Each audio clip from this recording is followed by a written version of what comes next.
الحمد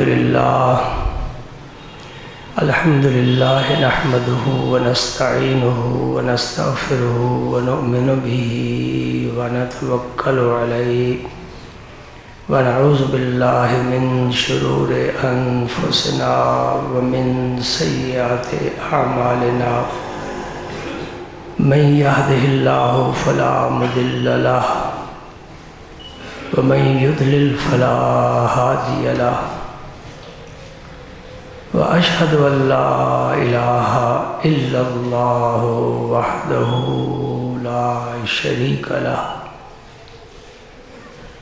ولا نظير له ولا مثيل له ولا عديل له ولا غير له سرمدي أبدي أزلي دهري ديمومي لا أول له ولا آخر له وأشهد أن سيدنا وسندنا وحبيبنا وحبيب ربنا وشفيعنا وطبيبنا وطبيب قلوبنا وطبيب أجسادنا وطبيب أرواحنا سيدنا محمدا عبده ورسوله الذي أرسله الله بالحق بشيرا ونذيرا وداعيا إلى الله بإذنه وسراجا منيرا وأشهد أنه صلى الله تعالى عليه وسلم بلغ الرسالة ونصح الأمة وكشف الغمة وجلى الظلمة وجاهد في سبيل الله وعبد ربه حتى أتاه اليقين أما بعد فأعوذ بالله من الشيطان الرجيم بسم الله الرحمن الرحيم إن الله وملائكته يصلون على النبي يا أيها الذين آمنوا صلوا عليه وسلموا تسليما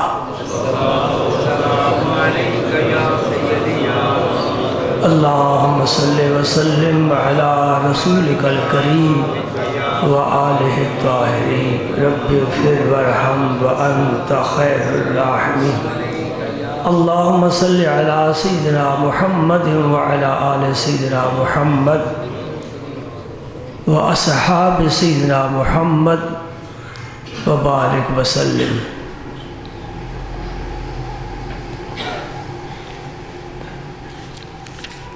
آیا نہ ہوگا اس طرح رنگ و شباب ریت پر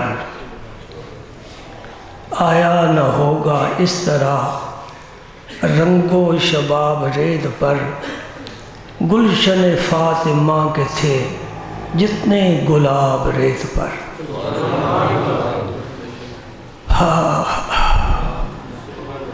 آیا نہ ہوگا اس طرح رنگ و شباب ریت پر گلشن فاطمہ کے تھے جتنے گلاب ریت پر جانے بطول کے سوا کوئی نہیں کھلا سکا جانے بطول کے سوا کوئی نہیں کھلا سکا قطرہ آب کے بغیر اتنے گلاب ریت پر قطرہ آب کے بغیر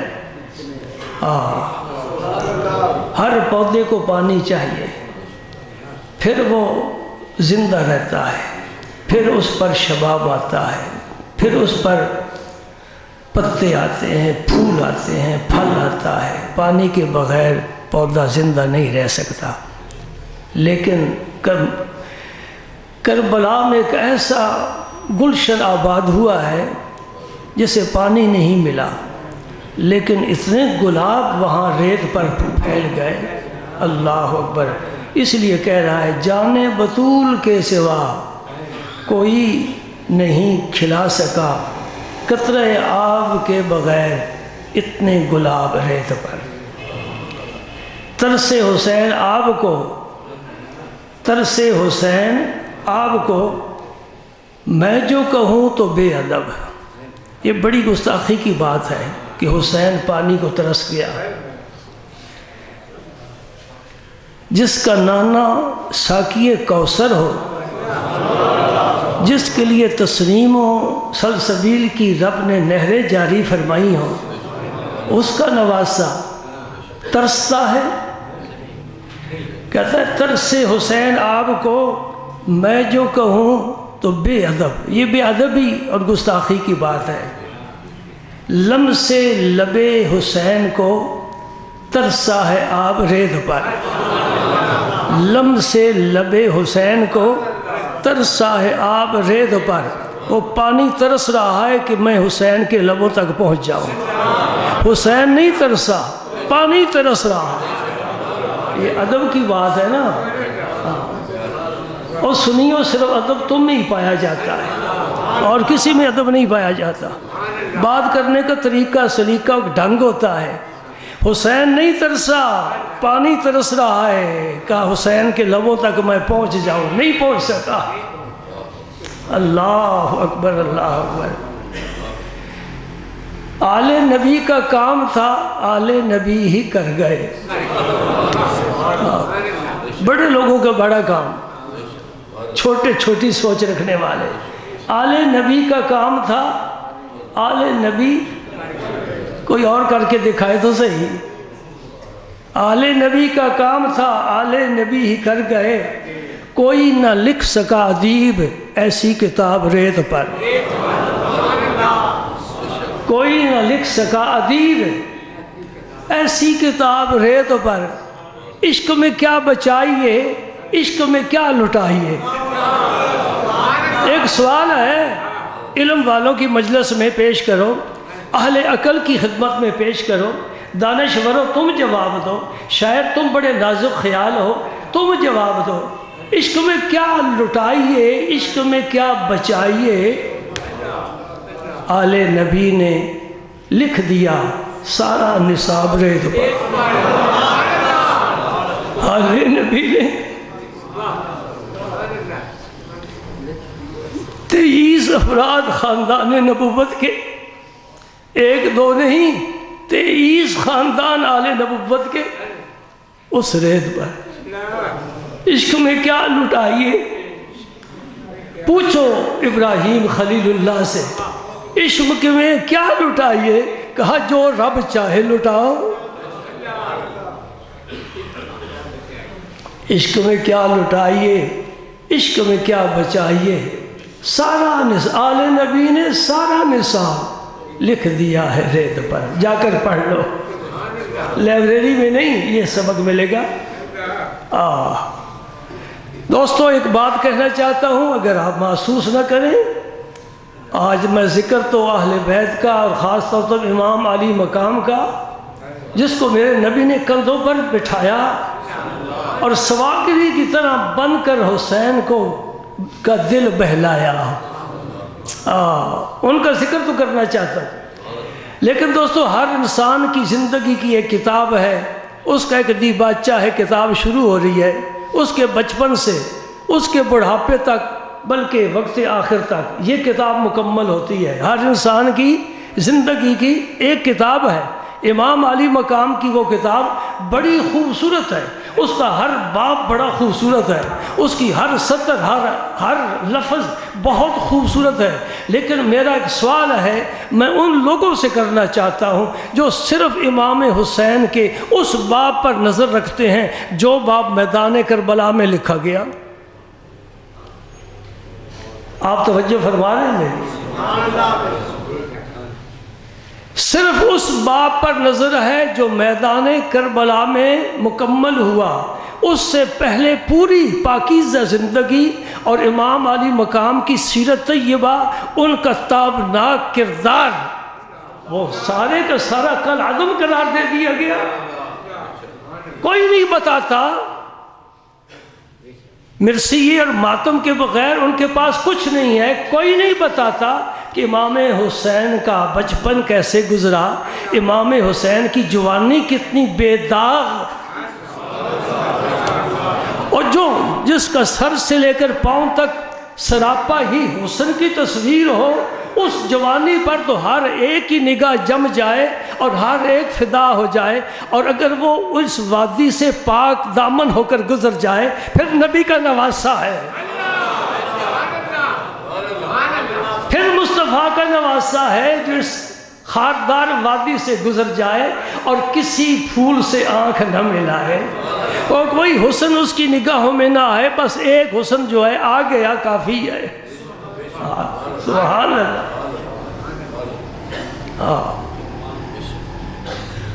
پوری کتاب سامنے رکھو، ان کی پاکیزہ سیرت پر پہلے نظر رکھو تاکہ تیری سیرت بھی تربیت پائے۔ صرف ماتم نہیں ہے، صرف کربلا نہیں ہے، صرف مصائب نہیں ہے، امام حسین کے دامن میں مصائب کے علاوہ خدا کے انعامات بے شمار ہیں، نبی کا کرم بے شمار ہے، فاطمہ الزہرا کا دودھ ہے، حیدر کرار کی شجاعت ہے، وہ سارا کل عدم ہو گیا۔ اور جس کی شان میں قرآن کی آیت نازل ہو رہی ہے، انما یرید اللہ لیذھب عنکم الرجس اہل البیت ویطہرکم تطہیرا، اس کی طہارت کو کل عدم قرار دے دیا، اس کا حلم جاتا رہا، اس کا جود و سخا جاتا رہا، اس کا صدق جاتا رہا، اس کی مہر و وفا جاتی رہی۔ کیسا یہ انصاف ہے، یہ ظلم عظیم ہے۔ میں اس کتاب کا پہلا صفحہ آپ کے سامنے پیش کرتا ہوں۔ یہ کتاب امام علی مقام کی زندگی مبارک کی کتاب ہے۔ اس کا پہلا صفحہ کیا ہے؟ میرے پاس حدیث پاک ہے۔ میں عام وادیوں میں گھومنے والا نہیں ہوں، میں نبی کے گلستان کی سیر کرنے والا ہوں۔ میرے دامن میں کانٹے نہیں ہیں، میرے دامن میں مشائخ نے پھول بھرے ہیں، اور میں کانٹے نہیں تقسیم کرتا، پھول تقسیم کرتا ہوں، اور پھول خوشبو بانٹتے ہیں، مشام جاں معطر ہوتے ہیں۔ کسی کی حس سلامت ہو تو انشاءاللہ وہ راحت محسوس کرے گا، اسے لطف آئے گا۔ اگر حس ہی مردہ ہو چکی ہے، کوے کو کبھی پھول کی خوشبو نہیں آتی۔ ایسا ہے کہ نہیں ہے؟ کوے کو کبھی پھول پر نہیں دیکھو گے، اور بلبل کو کبھی مردار پر نہیں دیکھو گے۔ یہ حدیث پاک میں آپ کے سامنے پیش کر رہا ہوں۔ حضرت ام الفضل، ام الفضل کون ہے؟ حضرت سیدنا عباس رضی اللہ تعالی عنہ کی زوجہ محترمہ ہے۔ اور حضرت عباس کون ہے؟ میرے آقا کریم صلی اللہ علیہ وسلم کے وہ چچا ہیں جنہیں حضور نے بڑی ہی بہت ہی زیادہ عزت عطا فرمائی۔ حضرت عباس کو بہت زیادہ عزت عطا فرمائی، سوائے ایک موقع کے۔ انصاف کی بات کرتے ہیں نا، انصاف کی بات کرتے ہیں، سوائے ایک موقع کے۔ حضرت علی اور حضرت عباس یہ بھی چچا بھتیجا ہیں، دونوں حضور کی خدمت میں حاضر ہوئے۔ وہ حدیث پاک میں مکمل بیان نہیں کرتا، اشارہ کر رہا ہوں۔ حضور نے حضرت علی کو فوقیت دی حضرت عباس پر۔ بھتیجے ہیں، چھوٹے ہیں، عبد المطلب کے پوتے ہیں، ابو طالب کے فرزند ہیں، نبی کے داماد ہیں، لیکن اس وجود میں رب نے جو نعمتیں رکھی ہیں نا، وہ میرا نبی ہی جانتا ہے۔ سبحان اللہ۔ بظاہر قد درمیانہ تھا، بظاہر حضرت علی کا قد درمیانہ تھا، لیکن ان کی عظمت عرش عظیم سے بھی اوپر ہے۔ تو حضور کی محفل میں حضرت علی کی حضور نے تعریف فرمائی، حضرت عباس نے احتجاج کیا، حضور علی کو مجھ سے پہلے آپ لائے ہیں، قربان جاؤں میرے آقا۔ آپ نے فرمایا عباس علی نے تم سے پہلے ہجرت کی ہے۔ حضرت عباس کی اشارہ بتا دیا، حضور نے صراحت نہیں فرمائی، اشارہ کر دیا۔ حضرت عباس غزوہ بدر میں گرفتار ہوئے تھے، یہ ابو جہل کی فوج میں آئے تھے، وہ نہیں اشارہ کیا، گرفتار ہو کر مدینہ پاک میں آئے، انصار نے ان کو باندھ دیا تھا، بعد میں مسلمان ہوئے تھے، اور میرا علی تو پہلے ہی نبی کی بستر پر سو رہا ہے اور حضور عزت فرما رہے ہیں۔ باہر کے حضرت عباس کو بڑی فضیلت حاصل ہے، یہ حضرت ام فضل ان کی زوجہ محترمہ ہے، دیکھتی ہیں ایک خواب ہے بڑا سہانا لیکن بظاہر بڑا بھیانک نظر آتا ہے۔ حضور کی خدمت میں حاضر ہوتی ہیں، عرض کرتی ہیں کہ یا رسول اللہ صلی اللہ علیہ وسلم انی رأیت حلما منکرا اللیلہ، آج رات میں نے خواب دیکھا ہے، وہ خواب میں بیان نہیں کر سکتی، بڑا خطرناک ہے، بڑا بھیانک خواب ہے۔ یہ اس خواب کا ظاہری ڈھانچہ ہے، ظاہری ڈھانچہ نہیں دیکھنا چاہیے، اندر جھانک کر دیکھنا چاہیے۔ ظاہر کو دیکھے گا تو شیطان بن جائے گا، اندر کو دیکھے گا تو جبریل بن جائے گا۔ جبریل سجدے میں، شیطان کھڑا ہے، شیطان نے ظاہر دیکھا ہے، جبریل نے اندر جھانک کر دیکھا ہے۔ وَنَفَخْتُ فِيهِ مِن رُوحِي، کیا نور اندر نظر آیا ہے۔ انی خالق بشرا، یہ باہر کا وجود ہے، اس پر شیطان کی نظر ہے، ملائکہ کی اندر نظر ہے، اس میں اللہ کا روح ہے۔ کرو سجدے، اگر خدا کہتا طواف کرو، خدا کی قسم فرشتے طواف بھی کرتے۔ کیا خیال ہے آپ کا؟ انی رأیت حلما منکرا اللیلہ، میں نے آج خواب دیکھا ہے، یا رسول میں بیان نہیں کر سکتی، بڑا بھیانک خواب ہے۔ سبحان اللہ جی، میں بھی کچھ اپنا حصہ بھی اس میں شامل کر سکتا ہوں۔ نبی کریم صلی اللہ علیہ وسلم صحابہ سے پوچھا کرتے تھے، کسی نے کوئی خواب دیکھے بیان کرو، حضور کی تعبیر بتاتے، اور کبھی حضور اپنا خواب سناتے اور اس کی تعبیر بتاتے۔ دوستو یہ عاجز ابھی قیلولہ کر رہا تھا جمعے سے پہلے، اپنے شیخ کریم کی زیارت سے مشرف۔ تصنع نہیں ہے یہ جگہ جھوٹ کی نہیں ہے، یہ تصنع کی نہیں ہے، بناوٹ کی نہیں ہے، خلاف واقعہ بات کرنے کی نہیں ہے، یہاں جو بات کی جائے حق کی جائے۔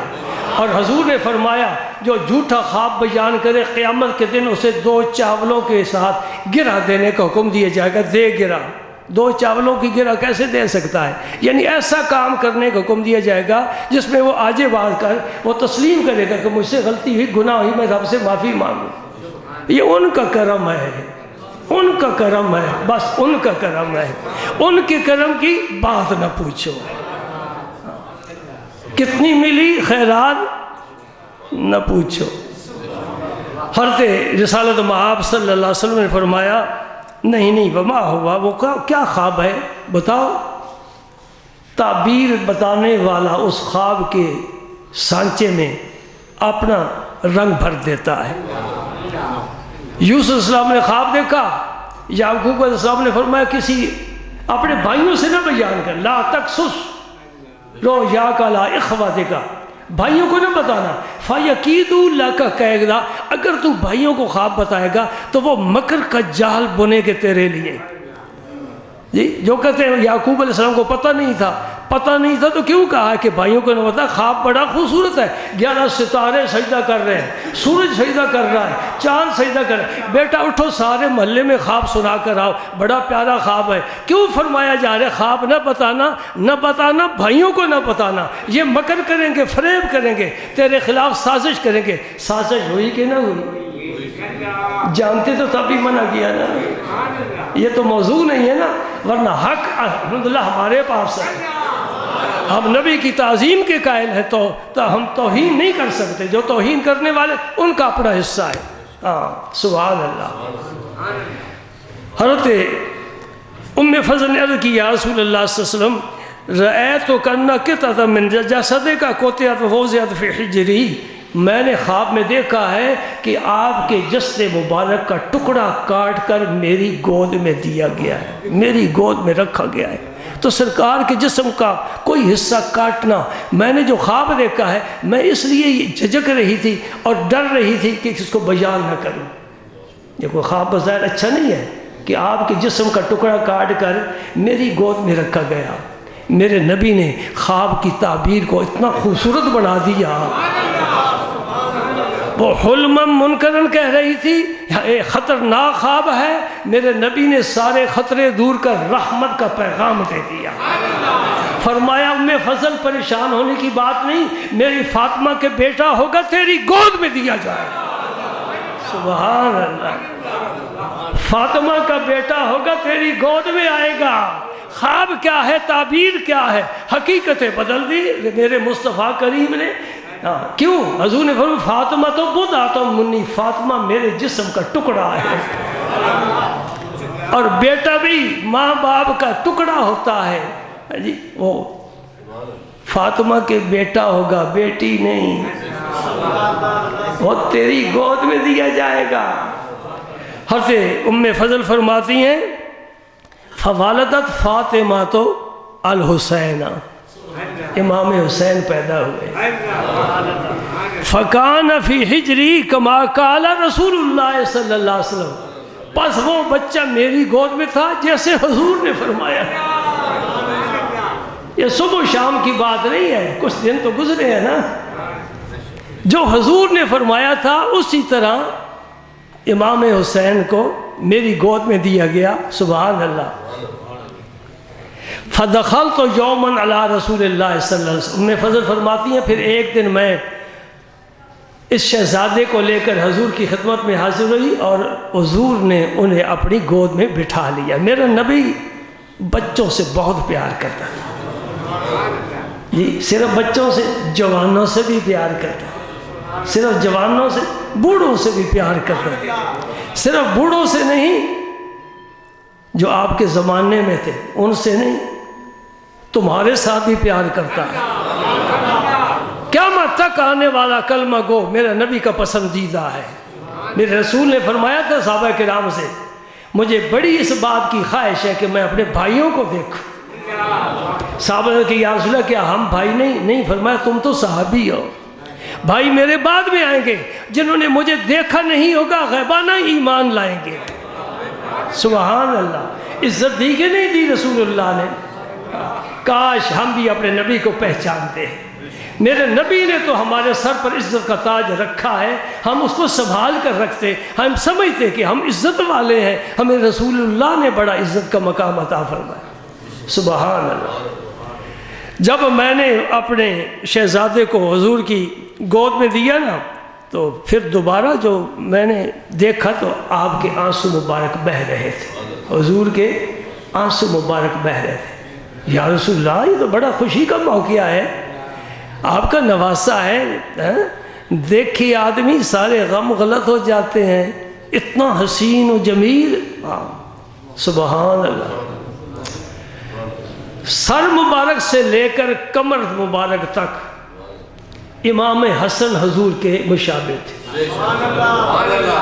حضور کے وصال کے بعد صحابہ کرام کو جب آنکھیں مجبور کرتی نا، ان میں تشنگی اور پیاس محسوس ہوتی، دیدار والی پیاس، تو امام حسن کا جا کر دیدار کرتے تھے، پیاس بجھ جاتی تھی۔ ہم نے گویا رسول اللہ کا عکس دیکھ لیا ہے۔ اور قبر مبارک سے لے کر قدم مبارک تک امام حسین حضور کے مشابہ تھے۔ گویا یوں سمجھو نبی کے حسن کو دو حصوں میں تقسیم کیا گیا ہے جی، اوپر کے حصے کا حسن امام حسن کو ملا ہے اور نیچے کا حسن امام حسین کو ملا ہے۔ اور پھر میں حضرت اعلیٰ حضرت کی ایک بات آپ تک پہنچانا چاہتا ہوں۔ وہ فرماتے معدوم نہ تھا، جو چیز معدوم نہ ہو وہ موجود ہوتی ہے، معدوم نہ تھا سایہ شاہ ثقلین۔ اہل سنت والجماعت کا یہ مسلک ہے کہ نبی کریم کا سایہ مبارک نہیں تھا، وہ کہ معدوم نہیں تھا، گویا تھا۔ حالانکہ اعلیٰ حضرت کا بھی یہی مسلک ہے کہ حضور کا سایہ نہیں تھا۔ کیوں؟ نور کا سایہ نہیں ہوتا۔ کبھی سورج کا سایہ دیکھا آپ نے؟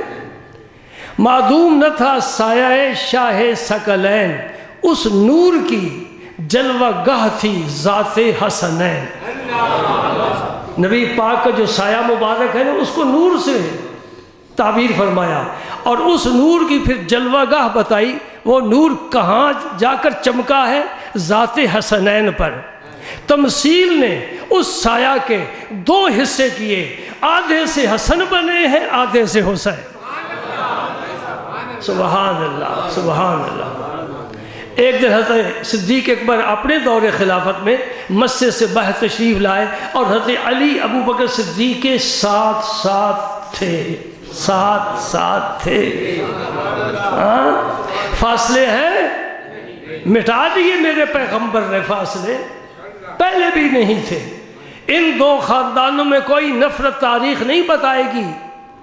ابو بکر صدیق رضی اللہ تعالیٰ عنہ نماز پڑھا کر مسجد سے باہر نکلے اور حضرت علی آپ کے دوستوں مجھے یہ سمجھاؤ کہ ابو بکر صدیق کے ہاتھ پر علی المرتضیٰ نے بیعت کا ہاتھ رکھا کہ نہ رکھا؟ اگر بیعت نہیں کی تو جو 2 سال اور کچھ ماہ ابو بکر صدیق نے نمازیں پڑھائی ہیں، علی المرتضیٰ کی نمازیں کدھر گئیں؟ صف میں شامل ہوتے تھے نہیں ہوتے تھے؟ ہاں کوئی کہے گا بس ایسے ہی شامل ہو جاتے تھے جیسے شیعہ کے جنازے میں سنی شامل ہو جاتے ہیں، جہاں داری ہے دنیا داری ہے، کیا کرنا ہے، منہ دکھانا ہے؟ نہیں، آئین جوان مرداں حق گوئی و بے باکی، اللہ کے شیروں کو آتی نہیں روح باہی۔ اللہ کے شیر لومڑی والا کام نہیں کرتے، وہ کہیں نہیں جھکتے، سمجھے نا؟ ہم ادھر تو انہیں اسد اللہ الغالب کہتے ہیں، ادھر تو شیر خدا کہتے ہیں، ادھر پھر یہ عجیب تماشا ہے کہ ابو بکر صدیق کے پیچھے بھی تکیہ کر کے نمازیں پڑھتے رہے، عمر فاروق کے پیچھے بھی تکیہ کر کے نمازیں پڑھتے رہے، امام حضرت عثمان غنی کے پیچھے بھی تکیہ کر کے نمازیں پڑھتے رہے۔ اگر یہ تکیہ کر کے پڑھتے رہے ہیں تو یزید کے مقابلے میں امام حسین نے تکیہ کیوں نہیں کیا؟ خاندان نبوت کو بچا لیتے، خطرے میں ڈالا ہے۔ معلوم ہوا جب تک حق غالب رہا یہ حق کے ساتھ چلتے رہے، جب حق مغلوب ہوا باطل غالب ہوا، انہوں نے سر کٹانا پسند کیا، حق کے سامنے جھکنا پسند نہیں کیا۔ میرا تو یہ مطالعہ ہے، یہی نچوڑ ہے، یہی ماحصل ہے، یہی لب لباب ہے، یہی خلاصہ ہے۔ ابو بکر صدیق حق پر تھے، علی ساتھ ہیں، عمر حق پر تھے، علی ساتھ ہیں، عثمان حق پر تھے، علی ساتھ ہیں، امیر معاویہ حق پر تھے، امام حسن ساتھ ہیں، امام حسین ساتھ ہیں، یزید باطل پر تھا، نہیں ساتھ دیں گے، کٹ جائیں گے، جھکیں گے نہیں۔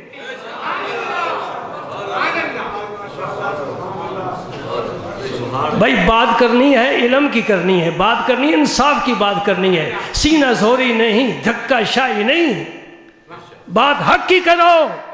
امام حسن نے، امام حسین نے امیر معاویہ کے ہاتھ پر بیعت کی ہے اور امیر معاویہ کی خدمت میں امام حسن گئے ہیں۔ سنو، امیر معاویہ کا دور امارت ہے، دور خلافت ختم ہو گیا، امام حسن کے 6 ماہ پر دور خلافت نبوت ختم ہو گیا، اب امارت شروع ہو گیا۔ حضور نے فرمایا تھا کہ میرا ملک شام میں ہوگا، ملک امیروں کا بادشاہوں کا ہوتا ہے، بادشاہ شروع ہو گئی، ملوکیت شروع ہو گئی۔ حضرت امام حسن مجتبی امیر معاویہ کے پاس تشریف لے گئے شام۔ سنو، بات سننی بھی امیر معاویہ کو اچھا نہیں سمجھتے، جو نبی کے صحابی کو اچھا نہ سمجھے اسے اللہ بھی اچھا نہیں سمجھتا، اللہ کا رسول بھی اچھا نہیں سمجھتا۔ یہ اپنے دل کے فیصلے نہیں ہیں، یہ فیصلے اللہ اور اللہ کے رسول کے ہیں۔ کیا میں عرض کر رہا ہوں، امام حسن مدینہ منورہ سے ملک شام میں تشریف لے گئے، کیوں؟ حضرت امیر معاویہ سے ملاقات کرنے کے لیے۔ شہزادہ کونین آیا ہے، امیر معاویہ نے 22,000 درہم پیش، نہ معاف رکھنا، 22 لاکھ نہیں 22 کروڑ درہم پیش کیا ہے۔ ہماری کتابوں میں لکھا ہوا ہے، شیخ عبدالحق محدث دہلوی نے لکھا ہے 22 کروڑ، لاکھ نہیں، ہزار نہیں، 22 کروڑ درہم پیش کیا ہے۔ اور ایک دفعہ دونوں شہزادے ملنے کے لیے گئے تھے، حضرت امام حسن بھی امام حسین بھی، دونوں شہزادے امیر معاویہ سے ملاقات کے لیے گئے۔ حضرت امیر معاویہ نے بڑا نذرانہ پیش کیا اور پھر خوش ہو کر کہنے لگے، سنو بھائی دوستو سنو، حضرت امیر معاویہ کہنے لگے، مجلس کیسی پیاری تھی، یہ نبی کا صحابی ہے، یہ نبی کے صاحبزادے ہیں، کیسی پیاری ملاقات ہوئی، تیرے دل میں کیوں، تیرے پیٹ میں درد ہوتا ہے، دونوں کو نذرانے بڑے بھاری پیش کیے اور اس کے بعد خوش ہو کر فرمانے لگے حضرت امیر معاویہ کہ آج دن تک اتنا نذرانہ میں نے کسی کو نہیں دیا۔ امام حسن بولے، امام حسین بولے، آج دن تک امیر معاویہ تیرے پاس ہمارے جیسا کوئی آیا بھی تو نہیں ہے۔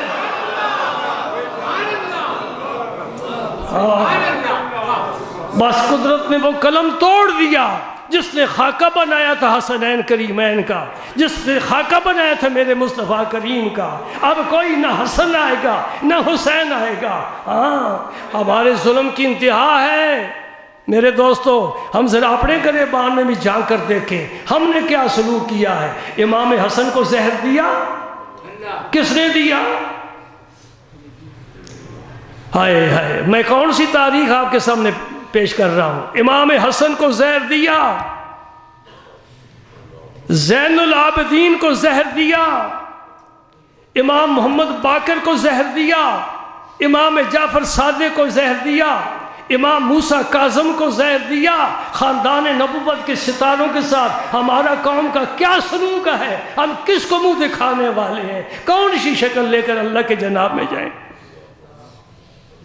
یہ لوگ تو وہ تھے جہاں چلتے تو اللہ جنت کے پھول ان کے قدموں کے نیچے پھیلاتا ہے، حور و غلماں ان کے ساتھ ساتھ ہوتے، کوثر و سرسبیل کی نہریں ان کے ساتھ دوڑتی، پہاڑ سونے کے ہو جاتے، جہاں جاتے ساتھ چلتے، خیرات کرتے۔ لے رب نے امتحان لیا ہے اور دنیا کو بتایا ہے یہ وہ لوگ ہیں جو سب سے زیادہ مجھے پیارے ہیں، دیکھ لو ان کے ساتھ کیا سلوک ہو رہا ہے۔ استغفر اللہ۔ تو اپنے پاکستان کی تاریخ پر ہی نظر ڈال لے، جس بخت والے نے تیری وکالت کی ہے، انگریز کو شرمندہ کیا ہے، ہندو کو نیچا دکھایا ہے، تیرا ملک بنایا ہے، قائد اعظم کہتے ہو، اس کے ساتھ کیا سلوک کیا ہے؟ جی لیاقت علی خان آئے، گولی سینے میں ماری کہ نہ ماری؟ کیا سلوک کیا ہے؟ ایوب کا دور دیکھا ہے، ہائے ایوب کتا، ہائے ایوب کتا، کالج کے لڑکوں نے نعرے لگائے، سڑکوں پر نکل آئے، ایوب چلا گیا۔ ذوالفقار علی بھٹو آئے، کیا سلوک کیا؟ ضیاء الحق آئے، کیا سلوک کیا؟ یہ قوم کو اپنے گریبان میں جھانک کر دیکھنا چاہیے کہ ہمارا کیا سلوک ہے اپنے سرداروں کے ساتھ، اپنے مقتداؤں کے ساتھ، اپنے پیشواؤں کے ساتھ۔ دوستو لمبی بات ہو رہی ہے، مجھے اتنا ہی بتا دے، آج تیرے شہر میں، تیرے محلے میں کسی عالم دین کی کیا حیثیت ہے؟ کوئی بتا سکتا ہے؟ محلے کے امام کی، محلے کے خطیب کی کیا حیثیت ہے؟ بیچارہ بیمار ہو جائے کوئی پانی تک نہیں پوچھتا۔ میں اس مرحلے سے گزر کر آیا ہوں، یہاں نہ دیکھو میں سکون سے بیٹھا ہوں ممبر پر، میں نے لوگوں کے بڑے بڑے تھپڑ کھائے ہیں اسی شہر میں۔ بیمار ہو جائے مسجد کا امام خطیب، کوئی محلے کا آدمی پانی تک، چائے تک نہیں پوچھتا، دوائی تک نہیں پوچھتا۔ آؤ دوستو، ہم پاک لوگوں کا ذکر کر رہے ہیں۔ حضور نے فرمایا ام فضل میں اس لیے رو رہا ہوں کہ اتانی جبریل ہو، ابھی ابھی میرے پاس جبریل امین آئے ہیں، فاخبرنی ان امتی ستقتل ابنی ھذا، مجھے آ کر جبریل نے بتایا ہے کہ پیارے رسول جس شہزادے کو گود میں لے کر بیٹھے ہو، پیار کر رہے ہو، کلمہ پڑھنے والے ہی اسے شہید بھی کریں گے۔ ولادت کے ساتھ ہی شہادت کی خبر بھی پھیل گئی۔ اللہ اکبر۔ ہمارے جیسا کوئی ہوتا نا کم ظرف، صدقہ جا کر دیتا، کسی بزرگ سے کوئی وظیفہ پوچھتا، تعویذ لیتا، بچ جائے میرا بچہ، بچ جائے میرا بچہ۔ نبی نے ہاتھ نہیں اٹھائے۔ یہ عشق کا فیصلہ ہے، یہ عقل کا فیصلہ نہیں ہے۔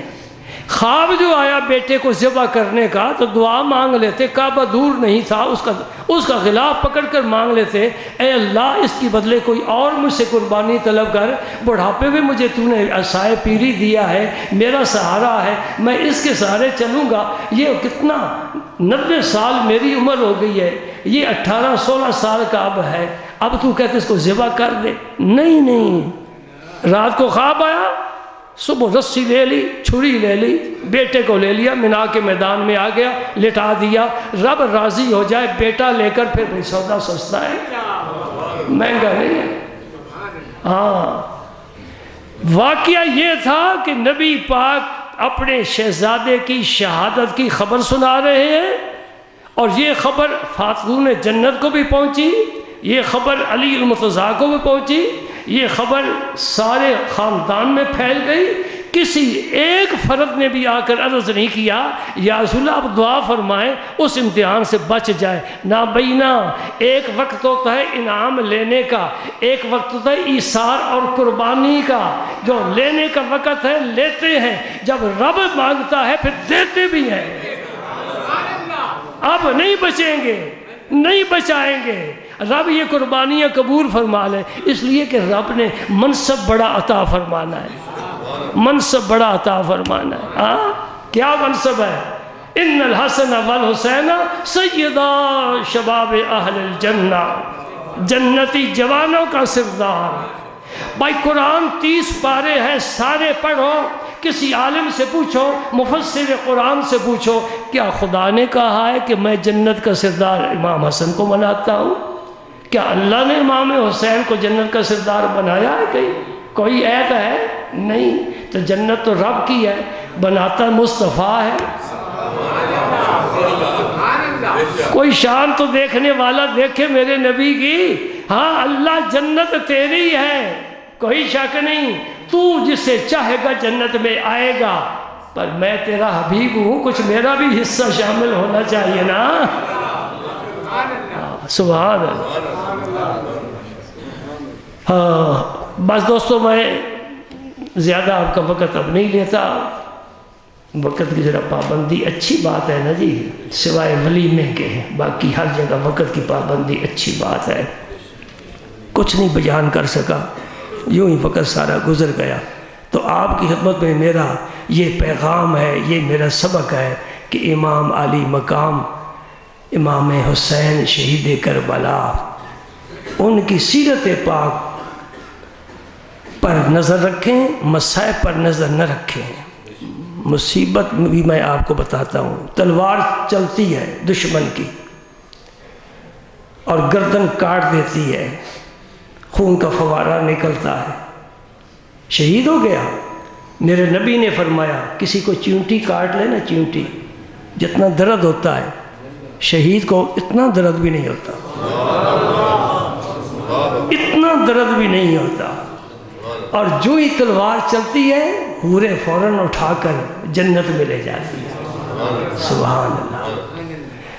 یہ الحمدللہ یہاں اسی مقام پر جہاں بیٹھے ہیں، 9 محرم 24 نومبر بروز ہفتہ، کل ہی ہفتہ آ گیا نا، تو نماز عشاء کے بعد ہمارے دارالعلوم میں شیخ الحدیث صاحب تشریف لا رہے ہیں، حضرت مولانا محمد اشرف سیالوی، اللہ تعالیٰ ان کی عمر دراز فرمائے۔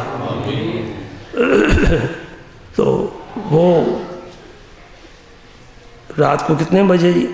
بعد نماز عشاء نہیں، عشاء کی نماز ہوتی ہے، جو عشاء کی نماز شہروں میں پڑھی جاتی ہے، یعنی تقریباً 7:30 بجے ان کا بیان شروع ہو جائے گا۔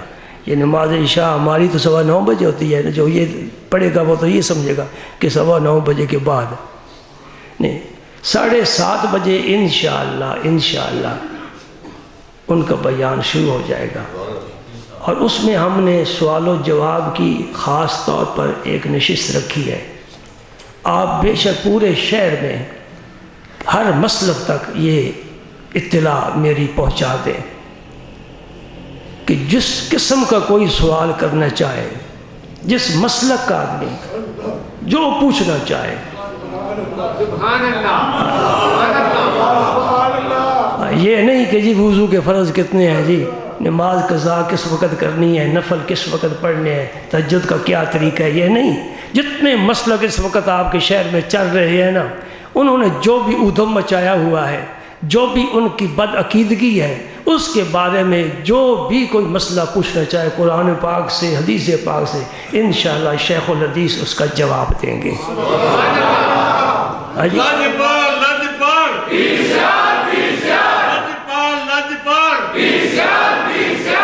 اس وقت اہل سنت جماعت میں یہ نام بڑے سنہری حروف سے، موٹے حروف سے الحمدللہ لکھا ہوا ہے، شیخ الحدیث صاحب مولانا محمد اشرف سیالوی۔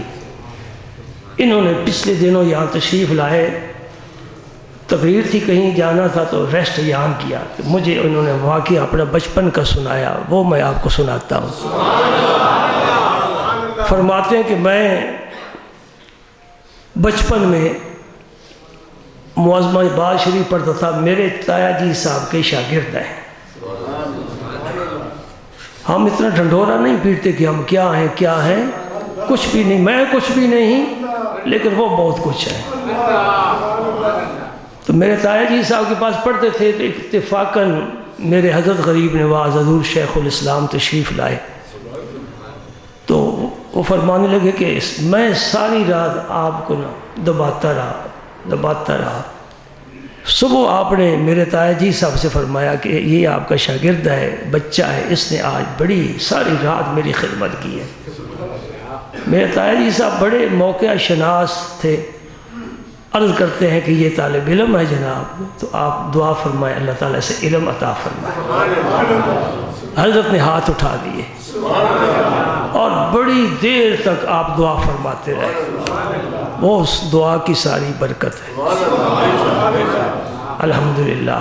تو اگر آپ کو شوق ہے اس بات کا کہ کسی عالم دین کی گفتگو سنیں، میں تو یوں ہی کوئی ادھر کی ادھر کی بات کرتا ہوں نا، نہیں، عالم دین کی، علامہ کی بات سننے کا اگر شوق ہے، مجھے پتہ ہے کہ میں نے کئی دفعہ الفرید کانفرنس کا اعلان کیا ہے، تو جمعے کی نمازی بہت تھوڑے آتے ہیں، یہ مجھے شکوہ بھی آپ سے ہے۔ یہ ادارہ آپ کا علمی روحانی خدمتگار ادارہ ہے، آپ کی ہر طرح خدمت کرنے کے لیے ہر وقت ہر فرد حاضر ہے، ہر وقت حاضر ہے۔ کوئی اپنا قرآن پاک درست کرنا چاہتا ہے تو قاری صاحبان موجود ہیں، آ کر اپنا قرآن پاک درست کرے، تلفظ ٹھیک کرے۔ بعض بچپن کی پڑھی نمازیں بعض کے الفاظ صحیح نہیں ہوتے، وہ یاد کرے۔ کوئی مسائل سیکھنا چاہے تو علماء موجود ہیں، مسائل سکھائیں گے جی۔ میں بھی الحمدللہ ہم وقت آپ کی خدمت کے لیے حاضر ہوتا ہوں۔ اس ادارے کے ساتھ انس پیدا کریں، انشاءاللہ قیامت کے دن یہ بہت کام آئے گی بات۔ کیوں یہاں ہمارے دارالعلوم میں آپ کے بچے مجھے نہیں پتا کس وقت صبح جاگتے ہیں، اتنا ضرور یاد ہے کہ ان کا نظام سکول کے ساتھ ہے جی، اور ہمارا نظام اللہ کے رسول کے ساتھ۔ تمہارے بچوں کا نظام سکول کے ساتھ ہے، ہمارا اللہ کے رسول کے ساتھ ہے۔ صبح اس موسم میں آج بھی صبح قاری صاحب کو کہہ رہا تھا کہ آپ بہت جلدی بچوں کو کلاس میں بٹھاتے ہیں، 4:30 بجے قاری صاحب اٹھا دیتے ہیں، اور عام مسجدوں میں 5:45 بجے صبح کی نماز ہوتی ہے۔ اتنا پہلے جگاتے ہیں چھوٹے بچوں کو، بلکہ بعض لوگ تو اسے اچھا نہیں سمجھتے، شکایت کے رنگ میں کہتے ہیں تم بچوں کی نیند پوری نہیں کرنے دیتے، نیند پوری۔ ہم کیا سمجھتے ہیں؟ ہاں کسی نے کہا تھا من طلب العلا سحر اللیالی، جو بلندیوں کے طلبگار ہوتے ہیں وہ راتیں جاگ کر گزارا کرتے ہیں۔ پنجابی کہتے ہیں جو ستا ہے اس نے گھر کٹا جمیا۔ من طلب العلا سحر اللیالی، جو بلندیوں کے طلبگار ہیں، اوپر جانا چاہتے ہیں، وہ راتیں جاگ کر گزارتے ہیں۔ کسی نے کہا سویرے جاگتے ہیں جنہیں جانا دور ہوتا ہے، لمبا سفر ہے سویرے اٹھے۔ اقبال کیا کہہ گیا؟ عطار ہو، رومی ہو، رازی ہو، غزالی ہو، کچھ ہاتھ نہیں آتا بے آہ سحر گائی۔ یہ 4-4:30 بجے کا وقت ایسا ہوتا ہے، آسمان کے دروازے کھلتے ہیں، رب کی رحمت اس آسمان دنیا پر نزول فرماتی ہے، اور میرے نبی نے فرمایا آوازہ دیتی ہے، حل من تائبن، کوئی ہے توبہ کرنے والا، حل من مستغفرن، ہے کوئی معافی مانگنے والا، حل من مسترزقن، ہے کوئی رزق مانگنے والا۔ میں رزق دیتا ہوں، معافی دیتا ہوں، بخشش دیتا ہوں، راضی ہوتا ہوں، کوئی مجھے پسند کرے۔ ہم تو مائل بکرم ہیں، کوئی سائل ہی نہیں۔ پھر خدا کی رحمت کیا کہتی ہوگی؟ یہی کہتی ہوگی ہم تو مائل بکرم ہیں، کوئی سائل ہی نہیں۔ سارا شہر سویا ہوا ہے، سارا محلہ سویا ہوا ہے، ہر گھر میں لائٹ آف ہے، ہر ایک کی آنکھیں بند ہیں، ہر ایک کا بستر گرم ہے۔ اٹھو، وضو کرو، مصلی بچھاؤ، رب کے حضور سجدہ کرو۔ تیری خدا کی قسم معاشی اور خانگی ساری پریشانیاں دور ہو جائیں گی۔ اور راشن ڈپو تھے نا، اس کا کھلنے کا، صوفی صاحب بیٹھے ہیں، یہی رزق تقسیم کیا کرتے تھے، تو اس کا ایک ٹائم ہوتا ہے نا، اتنے بجے کھلے گا، اتنے بجے بند ہو جائے گا، اور جب کھلے کوئی نہ جائے، بند ہو جائے تو چلا جائے جی کارڈ لے کر۔ اسے راشن کیسے ملے گا؟ جو کھلنے کا ٹائم ہے اس وقت آؤ۔ اب پیر و مولویوں کے پاس جانے کی بجائے اللہ کی جناب میں آؤ، سحری کے وقت آؤ، دعا مانگو۔ اور جو لوگ مجھے اکثر کہتے ہیں دعا دعا دعا، ان کو بھی میں بتائے دینا چاہتا ہوں کہ ہر جمعے کو 12:55 پر یہاں الحمدللہ اجتماعی دعا ہوتی ہے۔ ہمیں کہیں اجتماعی دعا کے لیے جانا نہیں پڑتا، اجتماع ہمارے پاس ہی ہوتا ہے۔ یعنی 1 بجنے سے 5 منٹ پہلے جو کوئی بھی پریشانی رکھتا ہے، گھر میں مریض ہے، بیوی سے تنگ ہے نا جی، تو وہ کیا کرے؟ روزگار نہیں، دکان نہیں چلتی، تو وہ اس وقت آ کر اگر نماز تسبیح پڑھ سکے سونے پر سہاگا، سبحان اللہ، نہیں تو کم از کم 5 منٹ 1 بجنے سے پہلے آ کر اس دعا میں شریک ہو جائے، اپنی حاجت اللہ کے حضور پیش کرے۔ اللہ تعالیٰ تو بندے کی ہر وقت دستگیری کرنے والا ہے، کسی کو گراتا نہیں، اٹھاتا ہے۔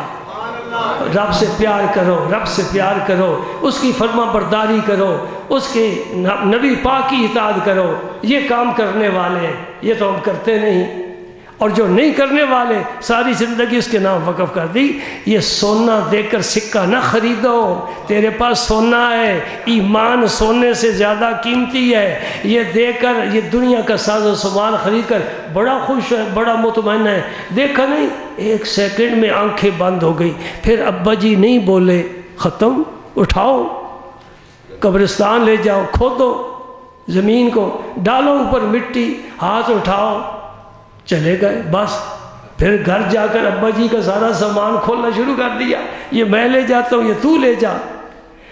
جگہ جی لگانے کی دنیا نہیں ہے، یہ عبرت کی جا ہے، تماشا نہیں ہے۔ سنت ادا فرما۔